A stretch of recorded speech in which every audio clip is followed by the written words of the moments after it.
Hey everybody, it's JMan105 coming at you with another hobby related video, and I'm going to talk to you today about glue, and more specifically the glues that I use and what I use them for.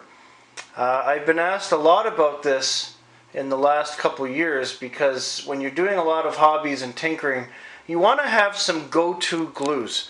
So I'm going to take you through some of these right now. The first one I'm going to start with is not a glue but a sealant. I'm only including it because it's useful to have sealant. This is 100% clear silicone. It's rubberized. This happens to be the GE brand. I prefer the GE. I've used it a lot over the years. They do have other varieties. There's one that comes in red and one that comes in green. This is the all-purpose indoor-outdoor. So it's waterproof and it stays permanently flexible so that it doesn't crack. This stuff is great.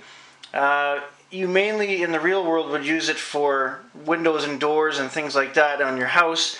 I use it for sealing projects that need a little bit of a watertight bond, and even though I do have the little nub there cut rather large, I'll usually put some in a little egg cup and brush it onto the surface whenever possible.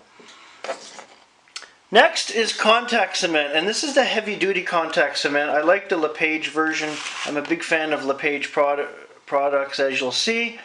Contact cement is great for a lot of different surfaces, especially if you want a very quick bond. How contact cement works is you put some on either side of the surface you're trying to glue. You let it sit for 5 to 10 minutes, and then you stick it together. You do not have a chance to move anything, period. One of my go-to adhesives, and this is a brand new one I actually just bought today on my way home from work. This is No More Nails. This is an all-purpose construction adhesive.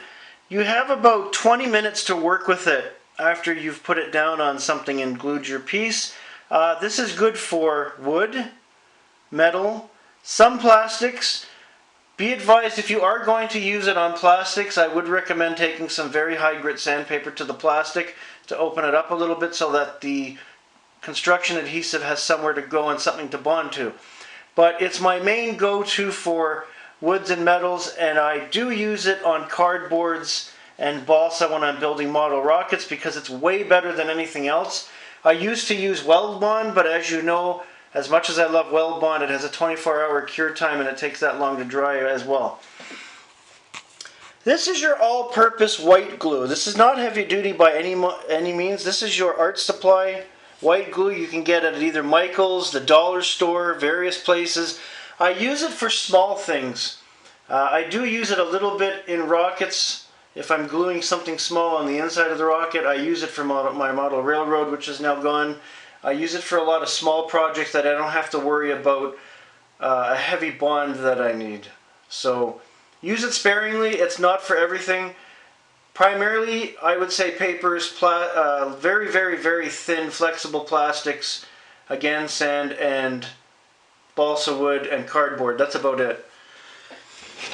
This is my Carpenter's wood glue. As you can tell, it's wood glue. It's pretty much only used on wood.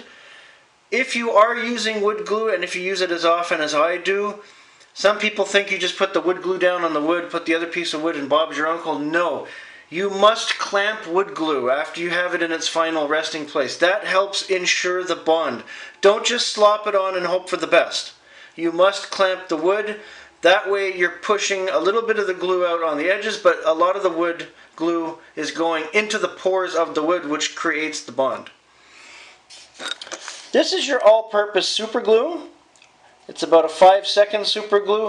I've experimented with different super glues similar that you get from Canadian Tire or Rona Plus. This is the dollar store variety.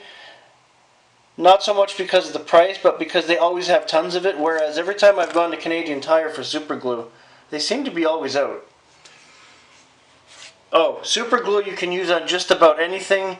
Beware if you're using it on plastic, it doesn't bond very well with plastic. Almost everything else you can think of super glue bonds to.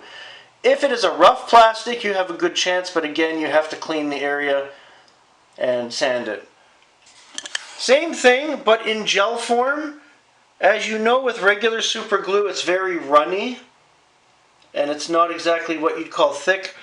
Every so often I pick up a gel super glue because I need a little bit more lead time, but I also need something that doesn't run off the surface of what I'm trying to bond within those 5 or 6 seconds. P.S. Don't get any on your skin. If you glue yourself to yourself, you're going to be there a while. Those are my main glues. I do have a kitchen and bath sealant, a tube of DAP in my arsenal. I rarely use that. It's a backup. But these are the main glues that any hobbyist should have. There are different varieties. There are a couple other glues. You have your crazy glues and you have your instant glues, but these are the ones that I prefer. By all means, go out and experiment with different glues depending on what you're working on. That's all for today. Have a great day. Thank you for watching. Don't forget to like, share, and subscribe. And also join the Hobby Lounge on Discord. Peace out.